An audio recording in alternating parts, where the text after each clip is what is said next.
The medical transport ship groaned and shuddered as it tore through the atmosphere. Inside the cockpit, Lieutenant Rachel Hayes gripped her seat while alarms screamed around her.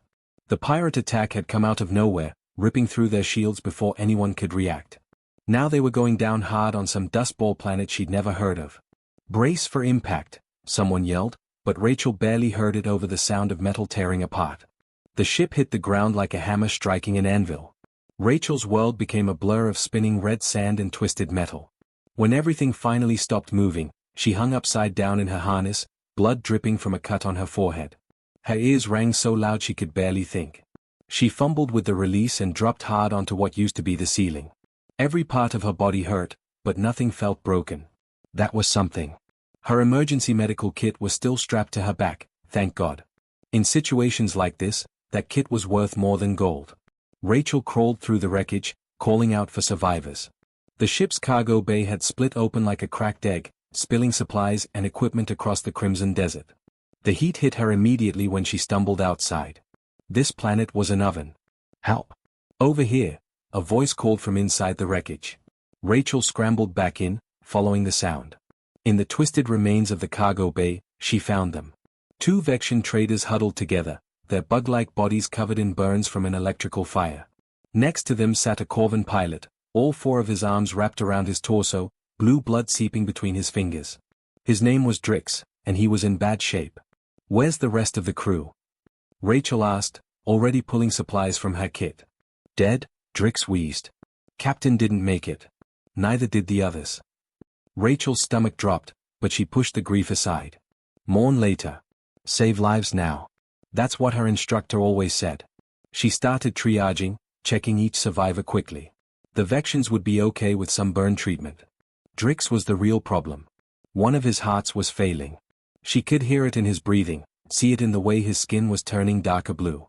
That's when she heard it. A sound like rocks scraping together, coming from the shadows at the back of the cargo bay. Something big was back there, something that made the hair on the back of her neck stand up. "Don't go back there," one of the Vexians hissed. "It's one of them. A Draken." Rachel's blood ran cold.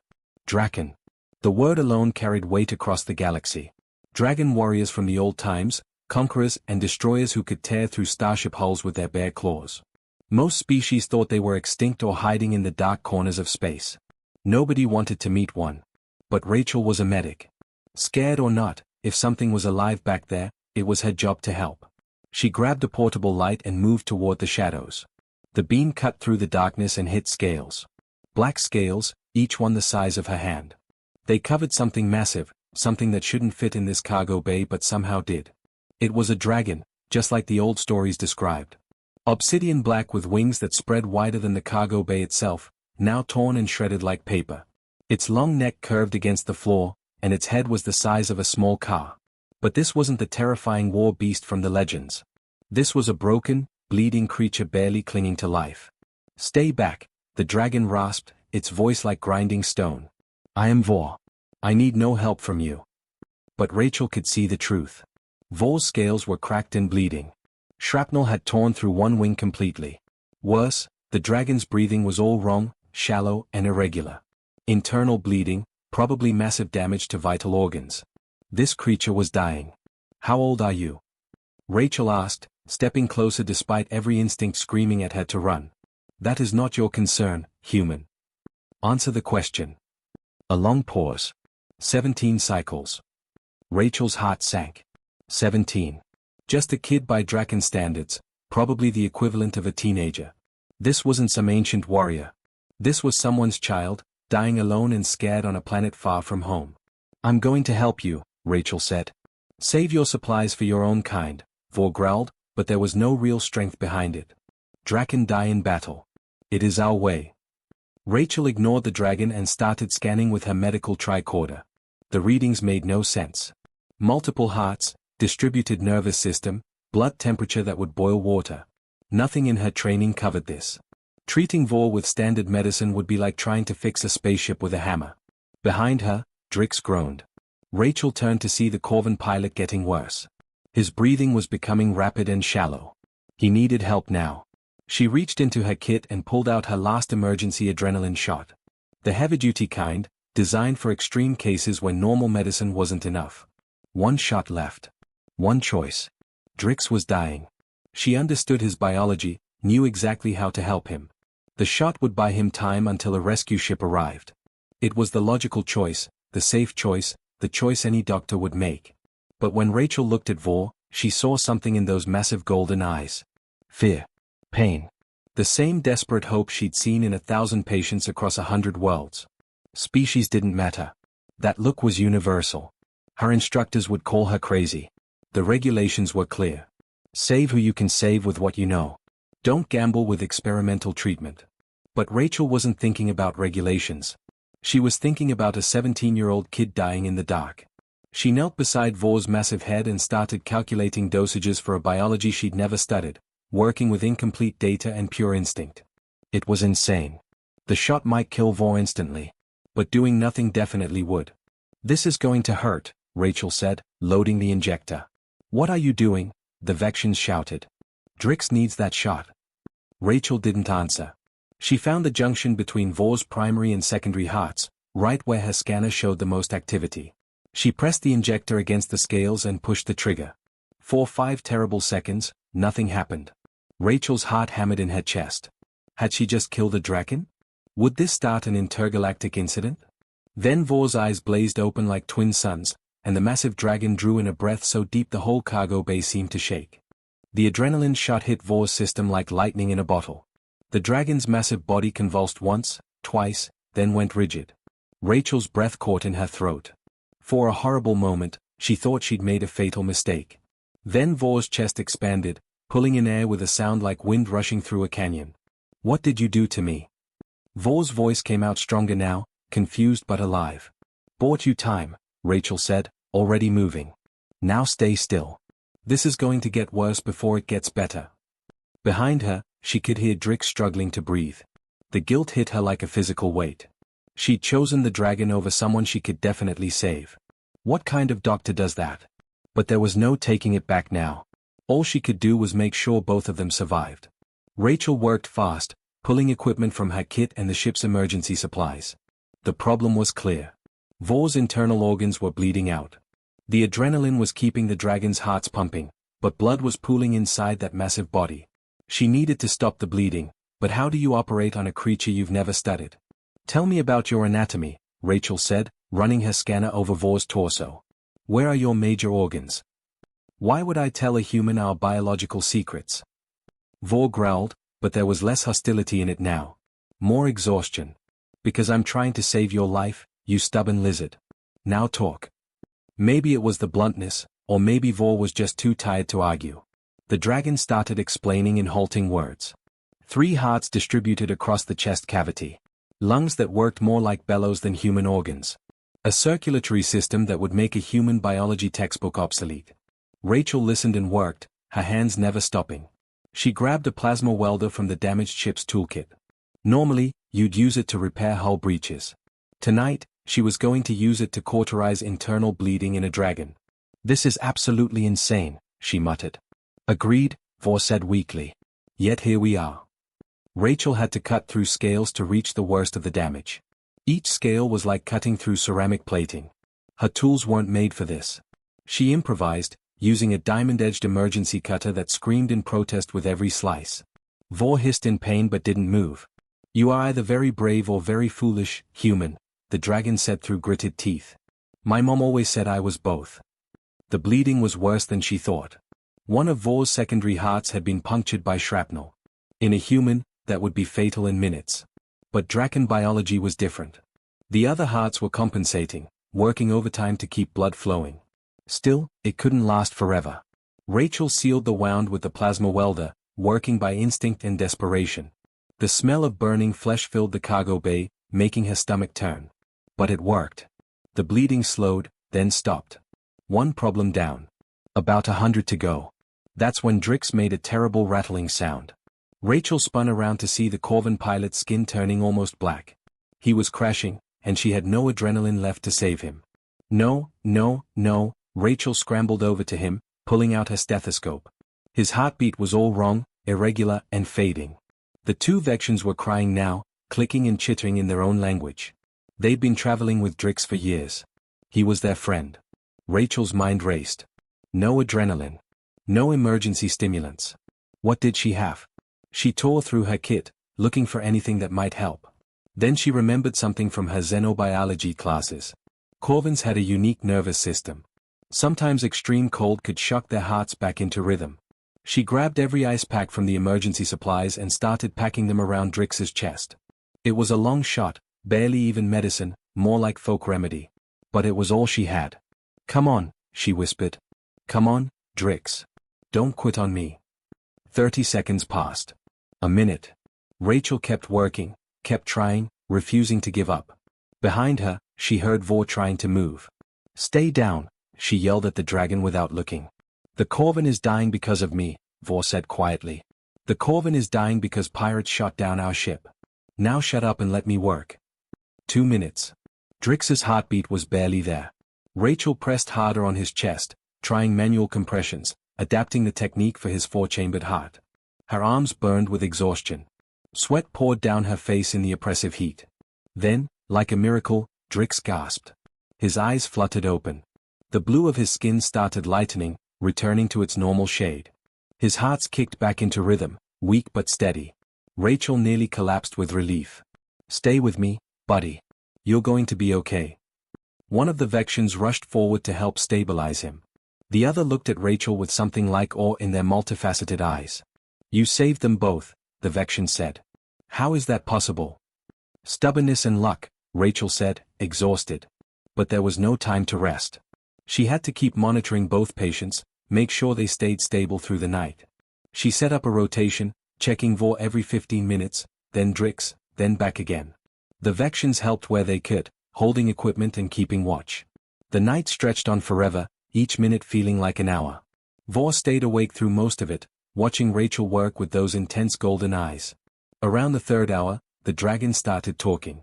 Maybe it was the pain, or the medication, or just the strange intimacy of the situation. But Vor told Rachel things. About the Draken homeworlds, hidden in nebulas humans had never explored. About a culture that valued strength above all else, where showing weakness meant death. About being sent on this mission alone to prove worthiness to the clan elders. "I am the youngest of my clutch," Vor admitted. "My siblings are all mighty warriors. I was trying to prove I could be like them." "Being strong isn't just about fighting," Rachel said, adjusting an 4-drip she'd rigged to keep Vor hydrated. "Sometimes it's about surviving when everything's falling apart."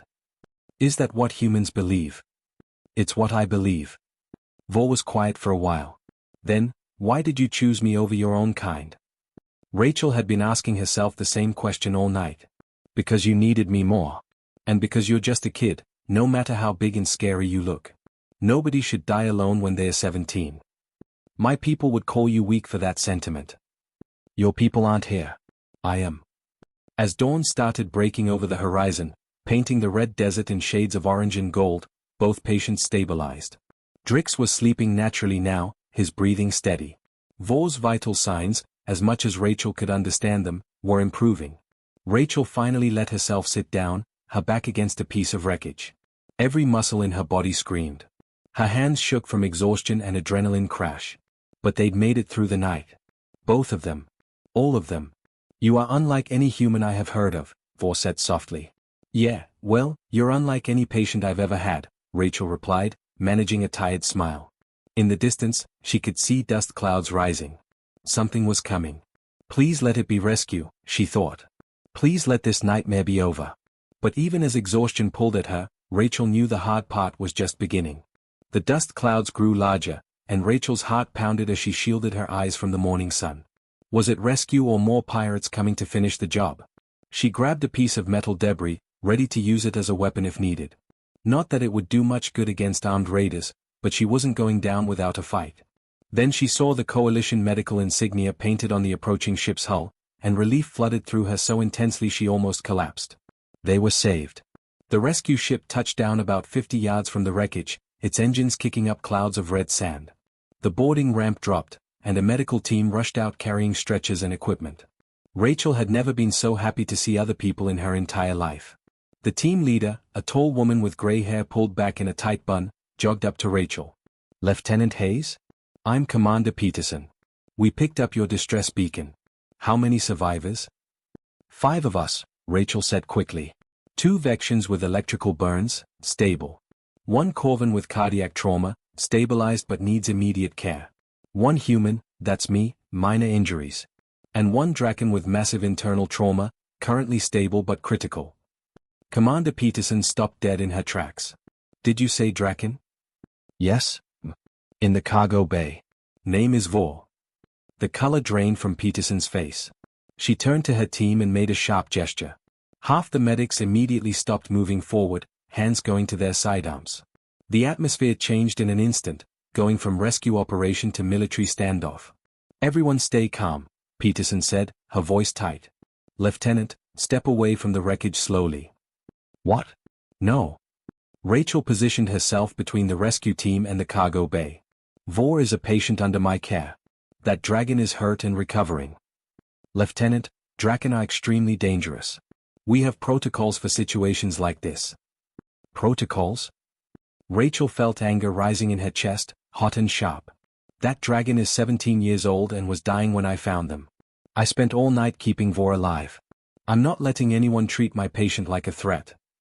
One of the medics, a young guy who looked fresh out of training, spoke up nervously. The stories say Draken can tear through hull plating with their bare claws. They've destroyed entire fleets. The stories also say they're 10 feet tall and breathe fire, Rachel snapped. Vor is hurt, scared, and far from home. Just like the rest of us were. Peterson's jaw tightened. She clearly didn't like being challenged, especially not by a junior officer covered in blood and sand. But something in Rachel's expression must have gotten through because the commander's hand moved away from her weapon. Fine. But if that dragon makes one aggressive move, we're tranquilizing it. Understood. Understood, Rachel said, though she had no intention of letting anyone shoot Vor with anything. They moved the other survivors first. Drix was loaded onto a stretcher, still weak but conscious enough to give Rachel a grateful look as they carried him past. The Vexians went next, clicking softly to each other in relief. That left just Vor. Getting a full-grown dragon onto a rescue ship was not something anyone had trained for. The dragon was too big for any stretcher, too heavy for the loading equipment. In the end, Vor had to walk, supported by Rachel on one side and 3 nervous medics on the other. The rescue ship's crew lined the corridor as they brought Vor aboard, and Rachel could see fear in every face. Some people backed away. Others just stared with wide eyes. One of the engineers made a religious gesture she didn't recognize, probably some kind of prayer for protection. They are afraid of me, Vor observed quietly. Can you blame them? Rachel said. You're basically a living legend. A scary one. I have never harmed an innocent being. I know that. They don't. Give them time. They set Vor up in the cargo hold since the medical bay wasn't built for patients the size of a small shuttle. Rachel insisted on staying, much to Commander Peterson's disapproval. But the commander had bigger problems to deal with. Within an hour of jumping to light speed, the ship's communication system lit up like a Christmas tree. News of a living dragon had spread through coalition channels faster than light itself. Command wanted reports. Intelligence agencies wanted interviews. Scientists wanted to study Vor. Everyone wanted something. Peterson called Rachel to the bridge, leaving 2 armed guards outside the cargo hold.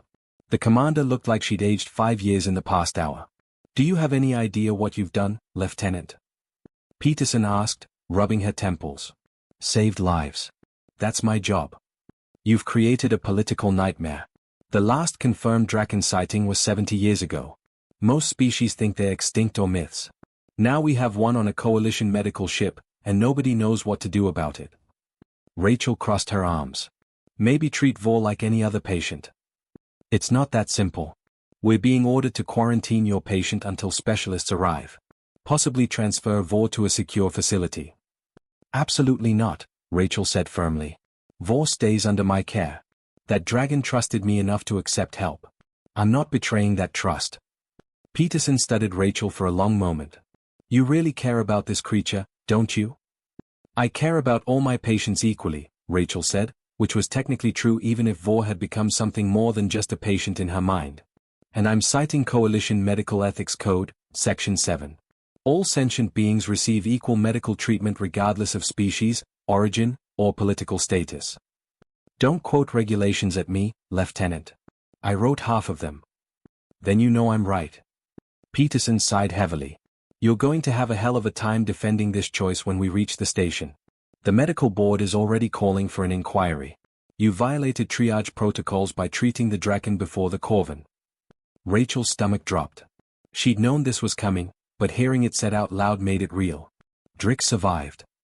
By luck. You had one emergency shot and you used it on an unknown biology. That was reckless at best, negligent at worst. It was the right call. That's not for you to decide. The next few days aboard the rescue ship were tense. Rachel spent most of her time in the cargo hold with Vor, monitoring the Dragon's recovery. Vor healed faster than any human could, the Draken biology proving remarkably resilient once stabilized. But the emotional wounds were harder to treat. Your people hate me, Vor said one evening. I can see it in their eyes when they bring supplies. They're scared. Fear looks a lot like hate sometimes. Perhaps they should be afraid. My kind has done terrible things in the past. Rachel looked up from her medical scanner. So has mine. Every species has blood in their history. What matters is what you do now, not what your ancestors did. You truly believe that? I have to. Otherwise, what's the point of trying to be better? Vor was quiet for a long time, those golden eyes thoughtful. My people would call such thinking weak. But I am beginning to think my people might be wrong about many things. On the fifth day, they reached Coalition Station Meridian, a massive orbital platform that served as a hub for the entire sector. Rachel watched through the viewport as they docked, seeing the crowd already gathering. News crews, officials, curious onlookers. Everyone wanted a glimpse of the Dragon. Commander Peterson appeared at Rachel's shoulder. Ready for the circus? Not even a little bit. Good. Because it's about to get much worse. The medical board wants to see you tomorrow morning. And Lieutenant? Bring a good lawyer. You're going to need one. Rachel looked back at Vor, who was watching the station approach with unreadable eyes. The Dragon had trusted her with everything. Now it was time to see if that trust had been misplaced. Whatever happens, Rachel said quietly, I don't regret it. I know, Peterson replied. That's what worries me. The tribunal room felt like a tomb. Cold, sterile, and filled with the kind of silence that presses down on your chest. Rachel sat alone at a small table facing a panel of 7 judges from different species, each one looking at her like she'd committed murder rather than saved lives. The lead judge was a Centaurian named Magistrate Kelvin, his blue skin marked with the silver tattoos of high rank. His 3 eyes blinked independently as he reviewed the charges on his datapad. Rachel's lawyer, an older human named Mitchell, sat beside her shuffling papers nervously. He'd already told her the odds weren't good. Lieutenant Rachel Hayes, Kelvin's voice echoed through the chamber.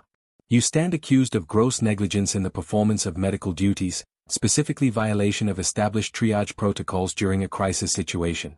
How do you plead? Rachel stood up, her uniform pressed and clean but feeling too tight. Not guilty, Magistrate. A murmur ran through the observation gallery. Rachel could see other officers watching, medical staff she'd worked with, even some reporters who'd snuck in. All of them judging her. Kelvin's middle eye focused on her sharply. The facts are not in dispute, Lieutenant. You had one emergency adrenaline injection. You had a Corvin patient in critical condition whose physiology you understood. Instead, you used that injection on an unknown species with unpredictable biology. That Corvin, Drix, nearly died as a result. Explain yourself. Rachel took a breath. Both patients were critical. Both needed immediate intervention. I made a medical judgment call based on the situation. A judgment that violated every protocol in the Coalition Medical Handbook. Another judge chimed in, an insectoid vection whose voice buzzed with disapproval. You risked a known life for an unknown entity. That is not medicine. That is gambling. With respect, Magistrate, medicine is always gambling. Every surgery, every injection, every treatment carries risk. I assessed both patients and made the best choice I could. The best choice? Kelvin leaned forward. Or the most dramatic one? Tell me, Lieutenant, did it occur to you that saving a Draken, a species we haven't seen in decades, might advance your career? Make you famous? The accusation hit Rachel like a slap. That's not why I did it. Then why? Give us one good reason why you threw away decades of medical training to save a creature you knew nothing about. Rachel looked down at her hands, remembering that moment in the crashed ship. The fear in Vor's eyes. The way the Dragon had tried to sound brave while clearly terrified. Because Vor was 17 years old and didn't deserve to die alone. Sentiment, Kelvin said dismissively. Not medical judgment. Medicine without sentiment is just mechanics, Rachel shot back, anger rising in her voice. We're not repairing machines. We're saving people. And yes, I called Vor a person because that's what the dragon is. Not a legend, not a threat, just a scared kid far from home. The courtroom erupted in whispers. Mitchell grabbed Rachel's arm, hissing at her to sit down and stop talking. But Rachel was done being quiet. You want to know what I saw in that cargo bay?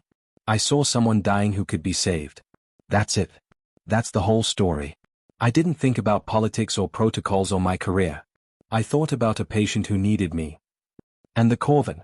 A third judge asked coldly. What about Drix's needs? I didn't abandon Drix, Rachel said firmly. After stabilizing Vor, I worked all night to save them both. And I did. Both patients survived. Both are recovering. That's what matters. What matters, Kelvin said slowly, is that you violated direct medical protocols. Your intentions, however noble you believe them to be, do not excuse negligence. We have rules for a reason, Lieutenant. Without them, we have chaos. Rachel felt her chest tighten. She was losing this. They'd already made up their minds before she even walked in. This wasn't a trial, it was a formality. That's when the back doors of the tribunal chamber slammed open.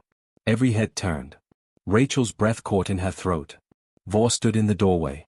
The dragon had to duck to fit through, scales gleaming under the harsh courtroom lights.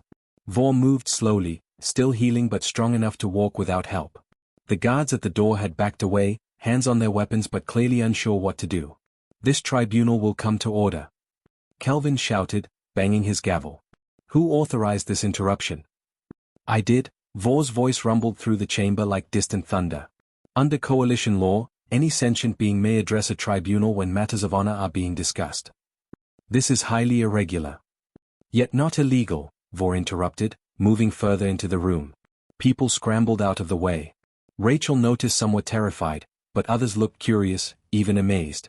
I invoke the right of testimony. Kelvin looked like he'd swallowed something sour, but he couldn't refuse without violating the same laws he was trying to uphold. Very well. State your business quickly, Draken. Vor moved to stand beside Rachel's table, and the size difference was almost comical. The dragon's head nearly touched the ceiling. But when Vor spoke, there was nothing funny about it. I am Vor of the Draken Conclave, scout of the Third Wing, heir to the Flame Clan. And I am here to tell you that you are making a grave mistake. With respect, Kelvin said, though his tone held no respect at all, this tribunal is judging human medical protocols. It does not concern your people. It concerns honor, Vor said sharply. Something I suspect you know little about, magistrate. This human, Rachel Hayes, saved my life when she had no obligation to do so. She risked her career, her reputation, her future for a stranger. For an enemy, by most definitions. And you dare to punish her for it. The courtroom went completely silent. Vor continued, and Rachel could hear barely controlled anger in that rumbling voice. For 3,000 years, my people have watched the younger races with suspicion. We have seen species rise and fall, always fighting, always destroying. We thought ourselves above you all. Superior. Unchanging. The dragon turned those golden eyes on Rachel, and there was something almost gentle in them now. Then this human proved us wrong. She showed compassion where logic said there should be none.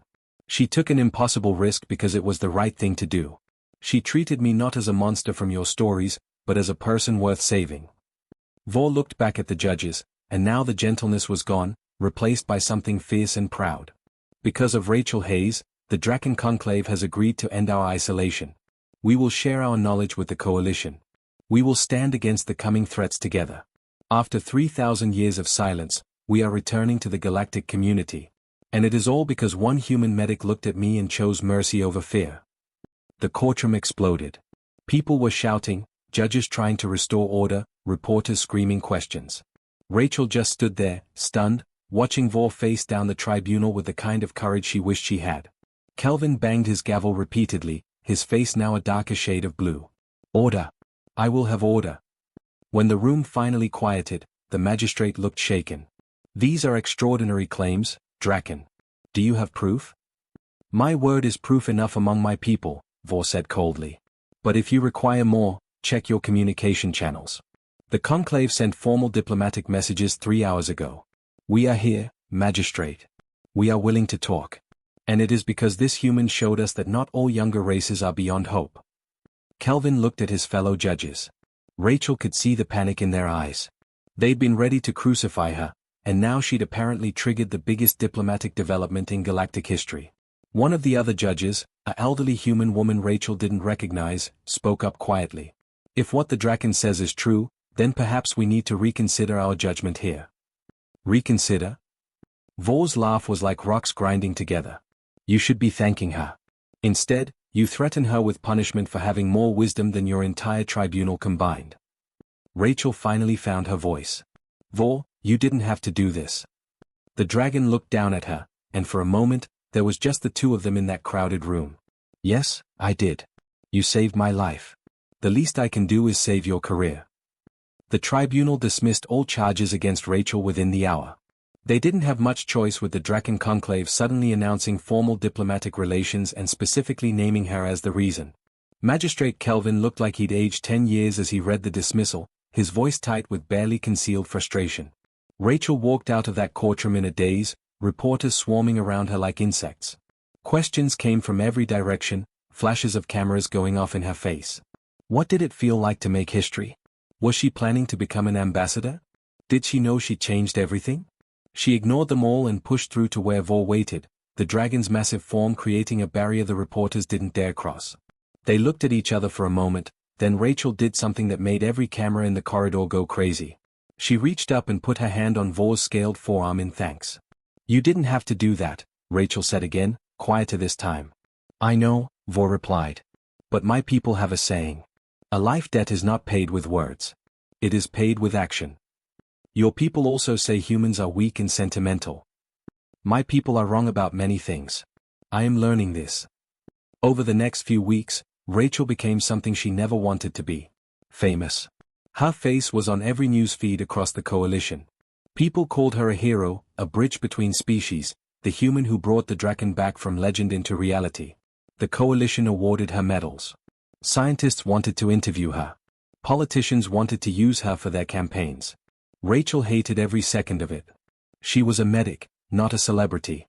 She belonged in a medical bay saving lives, not standing on stages giving speeches about unity and cooperation.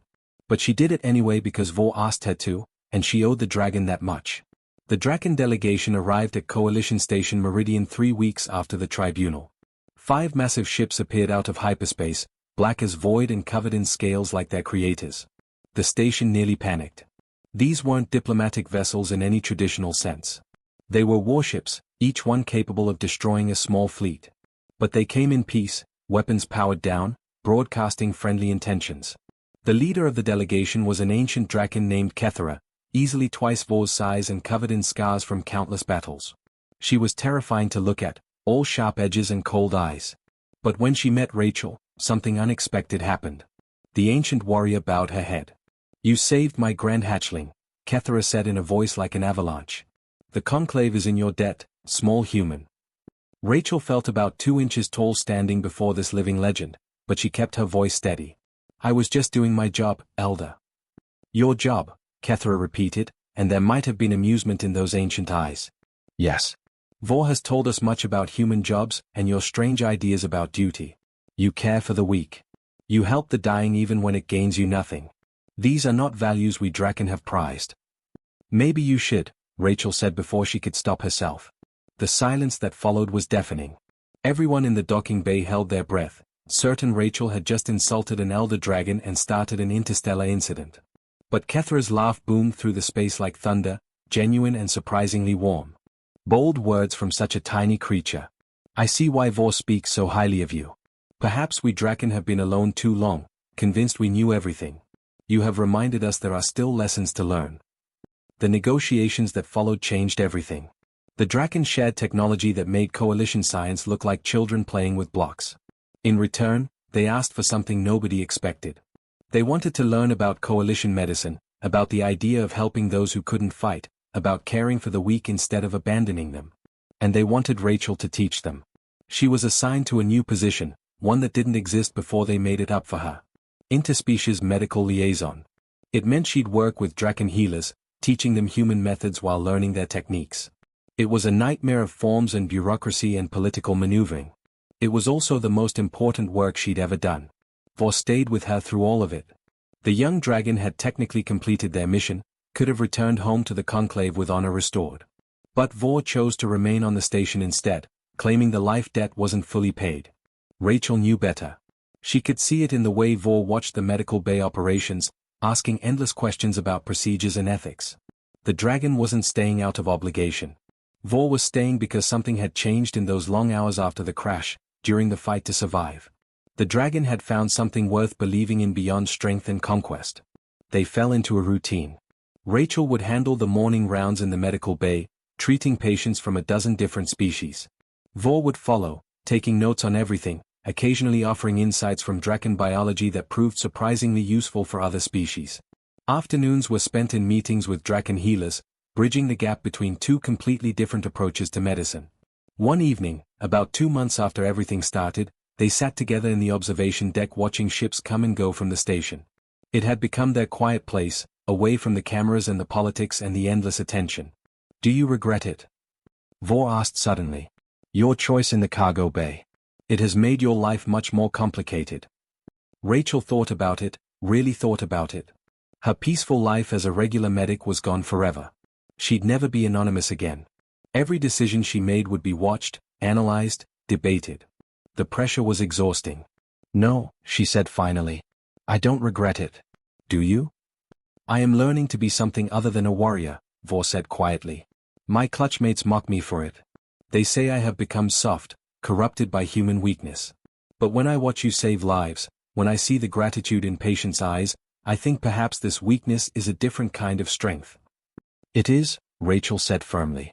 "The strongest thing anyone can do is choose compassion when the world gives them every reason not to." A comfortable silence fell between them. Then Vor said something that made Rachel's chest tight. "You are my clutchmate now, Rachel Hayes. Not by birth, but by choice. If you ever need me, anywhere in this galaxy, I will come." Rachel reached up to touch Vor's scaled leg, the gesture that had become familiar between them. "Same goes for you, big guy. We're in this together now." Down in the medical bay, Rachel's comm unit beeped. Another emergency incoming, a transport with wounded miners from an asteroid collision. She stood up, already shifting into professional mode, mentally preparing for triage and treatment. Vor stood too, stretching those massive wings that had finally healed completely. "I will assist." "You don't have to." "I know. But is that not what clutchmates do? They help each other." They walked to the medical bay together, the human medic and the dragon warrior, an unlikely pair that had somehow changed the galaxy. People still stared when they passed, still whispered and pointed. Rachel didn't think she'd ever get used to that. But she'd learned something important in that crashed ship on the red desert world. Sometimes the craziest choice, the one that breaks all the rules and defies all logic, turns out to be exactly right. Not because it makes sense, but because it comes from a place deeper than logic. From the place that sees another living being in pain and simply cannot walk away. She'd given her last adrenaline shot to a dying dragon, and in return, she'd gained something more valuable than any medal or recognition. She'd gained a friend, a partner, and proof that compassion could bridge any divide. The medical bay doors opened, and Rachel stepped inside to face whatever came next. Vor followed close behind, ready to learn, ready to help, ready to be something new. And somewhere in the vast darkness between stars, other draken watched and wondered if maybe, just maybe, the humans had been right all along. Maybe the strongest survival trait wasn't claws or scales or the ability to destroy. Maybe it was the stubborn, foolish, beautiful human ability to care for others even when it cost them everything. That thought alone was enough to change the course of history. One medic, one dragon, one impossible choice in a crashed ship on a desert world. Sometimes, that's all it takes to reshape the galaxy.